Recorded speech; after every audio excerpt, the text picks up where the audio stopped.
Hello. Great to see you out here.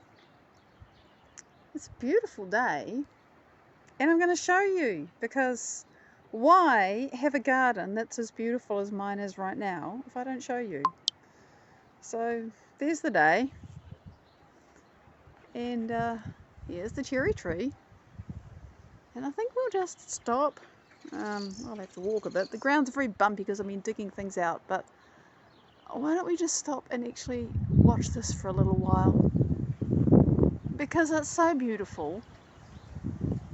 And somebody made a comment about my little videos being visual meditation, and I suppose they are, so let's have one. And if I keep moving, you can see the magnolia. I will go inside out of the wind because it's noisy, but I just want you to see this because it's beautiful. And we had some weather yesterday, but it wasn't as bad as I thought it might be. So things haven't been destroyed as much as I thought, but you can see things are falling on the ground. So this is the rough ground. See, I've been digging stuff out of here. This is almost empty. There is one cluster of violets that I still need to move out of this, and then I can flatten it out and make it into a lawn. I moved the other cluster over here, and it looks like it's been moved, but there it is. And these are the violets that have been here for ages. Aren't they just rich and lush and fabulous? I wish you could smell them. They're very beautiful flowers, and they smell fabulous, as violets tend to do. So that's what's happening here. See, this is a native New Zealand fern. It's called the hen and chicken fern because you can see it has little babies that grow and then they fall off, and some of them actually grow on the ground. But this is all being dug up because this thing, which I rather like, is an absolute menace and has to be removed, and it'll take me more than a year to do that. But that's life in a garden, things change. And you can see that we have Granny's bonnet. It's just lovely. And there's a blue one. And yeah, I mean, it's all happening. The bluebells are getting old, but they're still lovely. And the cineraria are all fabulous and bright and all over the place because I let them grow. And oh my goodness, there's a dandelion. I have to dig that out. It's the one thing I don't allow to flower because they just spread everywhere. But isn't the flower fabulous? They're beautiful. They're just invasive. And the other thing, I mean, this is the bonus of having so much rain that the grass dies, is that you get all these lawn daisies. I don't mind a lawn full of daisies. What's wrong with that? Last but not least, some late spiraxis flowering in the lawn, and don't they look great right next to the white flowers?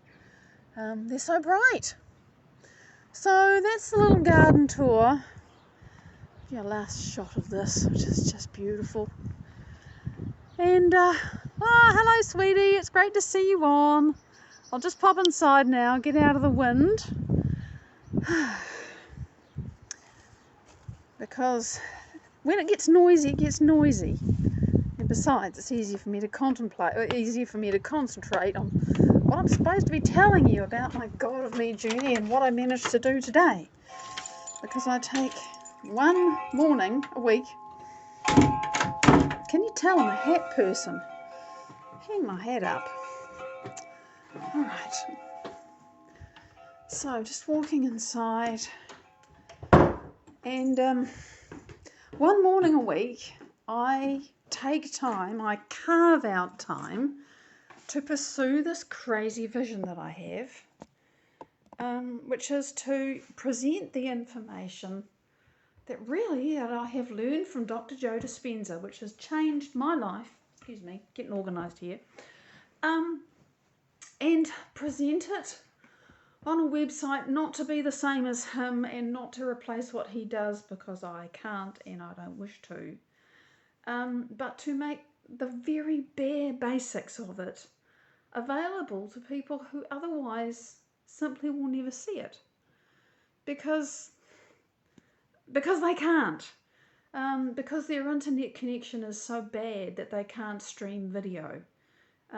Because they have no credit card, because they have no bank account, because they have no identity papers, because of where they live, and because of the local economy and not having enough money to even pay for those things. So how can they possibly purchase an online digital product that they can use to change their lives?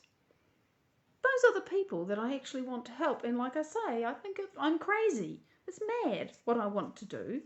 But that never stopped other people from doing crazy things that nobody's done before. So this is my mad vision.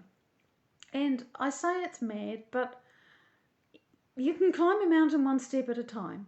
And at the moment what I'm doing is I'm writing, because I want to make this information available on a website, and it needs to be the two things that have to be, that my audience has to be able to do, is they have to speak English, because that's what I speak, and they need a smartphone, and they need to be able to surf the web.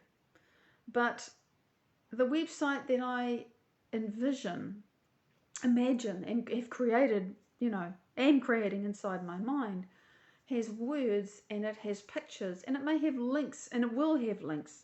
It will have links to short videos on YouTube or in other places which contain information that's necessary.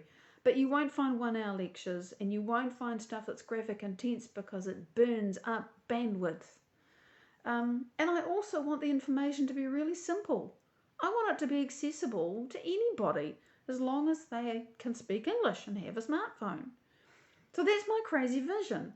And really what I've been doing for the last however long since I've been writing is trying to make a framework, an understanding of how our brains work, enough that we can understand how it is that we learn. And eventually, this is what I'm doing at the moment. This is the gap that I was filling today. I was thinking, I haven't actually explained, I've explained a whole lot of really good stuff about how the brain works, but I haven't actually talked about how we learn. Because if you're going to change, because this is all about transformation and personal change and having the tools to do that. If you're going to change, that means, you've got to change something that already exists. But how do you change what already exists if you don't understand how you got that first thing that exists in the first place? If you want to stop being not happy and become happy, you've actually got to understand a little bit of how it is that you do being not happy so well in the first place. Because if you understand how that works, then you have some shot of changing it. You can think, okay, if I learned how to be not happy, and it turns out that this is a habitual memorized skill that I've actually learned how to do, and I might have practiced it, like me, for 50 mumble years without knowing that I was practicing being unhappy. Well, if I understand how that works, then I know it's going to be challenging, but maybe I can also understand how to unlearn that and learn something else. And so I'm putting enough of a framework in place that people can actually understand that. Because if you're in a difficult situation in your life, and that doesn't matter whether you are living in a so-called developed country but your own circumstances are really challenging, or you're living in a so-called undeveloped country, and I say so-called because there's really no comparison. We make these ideas and say, oh, they've got more technology and they have more money, so they're more developed. Well, when you look at how the societies function, that ain't necessarily so. So I'm not saying this to say one is better than the other, just different. If you are living in circumstances wherever you are, where you think, well, there's this, and this, and this going on in my life, and how can I be happy with that going on? That was me for approximately 50 years. That was me, because I didn't know anything else. I didn't know that it was possible to change, because I didn't understand how it works. I didn't understand how everything that I thought was just because of how my life was, which, by the way, wasn't bad at all. But for me, it was this, it was like a prison. I didn't understand how that worked, and so I couldn't understand how to change it. Now I do understand how to change it, and so that's what I'm busy unpacking. And I'm doing it in my way, and I'm doing it, because I've ended up purely by default, but of course life has this way of steering us, working in the information technology industry in a website development agency. And I'm a content expert. Hello, I now have all the skills that I need to develop the content for this website. So that's what I'm doing. Because, and I'm in the industry and I'm hanging around people that I can ask for things, and, getting it developed and getting it promoted and everything else down the track. Right now, I'm just writing the thing. I'm just writing the words, knowing that there need to be pictures and there need to be exercises. I want this thing to be experiential. It's all very well to learn stuff. Whoopee. Well, so what? I want it to be real for people, so I got to record lots of little exercises, and some of them might be longer, but they'll be downloadable so that, you're not in the middle of something where you're changing yourself and then the connection cuts out. So there's all that stuff to be done, but right now I'm writing. And what I did today, right, getting to the point of what I did today, is that I do, and I think for a long time I probably always will, I went back over what I did last week. And actually touched 3 documents. I have this pile of documents in my computer. And I looked back over what I did last week and patched a few holes and reorganised a few things, kind of sub-edited my own editing. Did that. That was fine. Thought, oh, yeah, okay. And then I went to the piece, to the one where I'm effectively breaking new ground. And that one, when I started today, was called Learning and Unlearning. Because I've explained about habits. And I've explained about how people can get stuck in habits. And habits aren't bad, by the way. You have a habit to walk, you have a habit to brush your hair, you have a habit for everything you know and do and feel. And everything's memorized. And that's good, because you wouldn't have to learn how to do all those things every day. The problem is when our habits don't serve us, or when our emotional habits are destructive, or when our behavioural habits are like, why do I keep doing this? How come I keep doing this thing? It's a habit, and we don't realise that it's a habit. We don't know how we formed that habit. Sometimes we do, but more often it's just like, this is just happening to me over and over again. What the deal? So I've explained about habits, and I've also explained about stress and about how a single instance can actually change a person for, forever. Unless they know how to change the fact that it's changed them effectively forever. And that's possible because it's been done. So I've explained all of that, and I thought, well, I want to talk about breaking habits, which means talking about learning and unlearning, which is what that particular file that I opened up, thought I need to get into this, was called. And then I thought, hold on a minute. Well, actually, I didn't think, hold on a minute. I was looking at it and trying to find my way in and thinking, there's something wrong here. I can't figure this out. It just wasn't right. And eventually what I realised was that I had all this stuff about learning and unlearning. It was mushed together, which was all fine, and it was telling a cute story, but I hadn't actually explained what learning was. Well, you can't talk about unlearning unless you've explained learning. So what I did was I made a new document, and I put the 2 side by side on my screen. It's not a huge screen, but it was big enough to do that. And I took the stuff from the document that was called Learning and Unlearning. I went through that, and I grabbed the stuff that was just about learning, and I put it over here. And then I started crafting that and organising that to tell the story of learning. And so I did that. And the thing that you got to know about learning, well, there's a bit to know. But one of the things that you got to know about learning is that just because you make a new connection in your brain, because you think, oh, that's a really cool piece of information, I'd like to remember that, and you think, oh, I've got to remember that, and you run it over your head, doesn't mean you're going to remember it.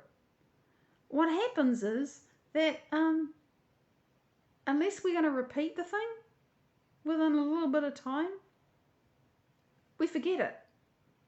We need to repeat things to remember them. That's just... then there's 2 different ways that you can learn. One is by having an experience, and experience can make you learn things really fast. If you fall over and skin your knee, you're sure going to remember that you fell over and skinned your knee and it hurt, and you're going to remember the place where you were, and that you don't want to have the same thing happen again. So you're not going to do that. So that's learning by experience, and by pain or by pleasure. Is like it makes an impact and you remember. But when somebody tells you something and you think, I want to remember that, it's like when you walk up to people and you say, oh, your name is whatever it is. I know that when I walk up to somebody and they tell me their name, if I don't repeat it back to them within 60 seconds or 2 minutes, it's gone. I actually have to bring it back and remember it very quickly. Or I'll finish talking to them in 5 or 10 or 15 minutes and I'll think, oh shit, I can't say bye-bye, Sarah, because I don't remember what their name is, and I find that embarrassing. So, I will do that thing where I'll say, oh, your name is whatever, early on in the conversation, because I don't want to lose it. We have to repeat things to remember. So I've got as far as saying this is what happens when you learn, and there are these really good little short videos on YouTube which actually show what happens when we make a neural connection. 25 seconds, but it shows what happens with neurons, and they reach out and they hook up. And you do that, and there's another video which shows the same thing happen, and then the connections prune apart immediately. And that's pretty much like what happens when somebody tells you something and you think, oh, that's really cool, I like that, but then you forget it and the next day it's gone. And you try to remember and you think, what was that? It was really cool, and it's gone. That's what happens. So if you're going to remember something like that, you have to repeat it. You have to write it down so you can look at it, or you have to, bring it back quickly before you forget it. It's to do with how our brains remember things. So as perhaps ordinary as it sounds, that's what I was unpicking today. And there's a piece of research that Dr. Dispenza refers to where he says this Nobel Prize laureate Kendall discovered that when you learn something, there's a you have neuronal connections, and the neuronal connections double from A to B. They double from whatever they were to twice as much. But if you don't repeat that information, those neuronal connections will prune apart within hours or days. And I understand that. And I actually went and looked this guy up because I wanted to find out a little bit more of the research. Turns out the research was about sea slugs. He did it on sea slugs because their nervous system is very, very simple. And you can find the genes that go with particular parts of the neurological system, and you can do stuff with them. And he did this amazing research, and he got a Nobel Prize for it, and, really truncated. But I was interested because the guy was actually a Viennese refugee from the Second World War. My father, same place, same generation, same experience. So that was interesting. And there's this big long bio that he's written, and it's actually interesting enough that I want to go back and read some more. I didn't have time to read the whole thing. But that's what I'm doing. I'm putting this information together, and I had to untangle learning and unlearning because I realized I had them tangled up and neither story was clear. And just see, I make myself notes so that I can tell you. Yeah, making new connections and maintaining the connections. That's what I wrote about today. And I'm thinking, I spent 3 hours reviewing what I'd done and then making this new thing.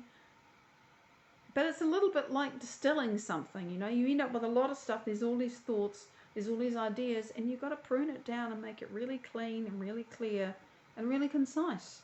I don't want people to get bored. I want this to be really juicy, interesting information that they think, oh, this is how it works inside my head. This is why I feel the way I do. This is how it's working. Oh, you mean to say I can change myself because I understand this, and now you give me an exercise, something that I can do, something that I can practice to better understand this, and maybe use it. That's what I'm doing, and so I'm posting these things and other things. I post special stuff for the people who support me on Patreon. The link to my Patreon is in this post. Go and check it out if you like. You can follow me for free and you'll see all the things that I post on Patreon. And my patrons, when they support me, they get access to special stuff. Things that I want to bless my patrons. I want to be really useful to my patrons. And I'm still working out how to do that. But I know that when I start doing exercises and things, they'll be my crash test dummies. I hope that they will try things out for me and tell me if they're good. Because I want to know, you know. Way better to have people give me feedback and enjoy the process and find it useful and think, oh, okay, that worked. I changed. I feel different now. And I can do it the next time that thing happens. That's the kind of community and space that I am creating. It's not I want to create. That's what I want to create in God of me. And this, in a way, the side effect will be that eventually I end up with this website and a team of people around me, IT professionals, to help me make this happen. And the Patreon support will help me make it happen, because it will take money to do that. So this is a journey of service. It's really, I mean, it kind of owns me. This isn't for me. My life would be easier. My working week would be easier if I didn't if I didn't choose to carve out this time. My days would be shorter. I've made longer working days so I can have this morning off. That's just the choice I've made. So if you would like to check out my page and see what I'm doing, it's such early days. I've really only begun, but I would love to have you on the journey, and I would really appreciate your feedback. Whether you follow me and comment or support me and comment, I don't care. It's the feedback that really jives me up. So that would be great. I'd love to see you on Patreon, however you want to be. Thank you for joining me this week. I will be back in a week with more updates, and I look forward to seeing you then. Big love. Bye-bye.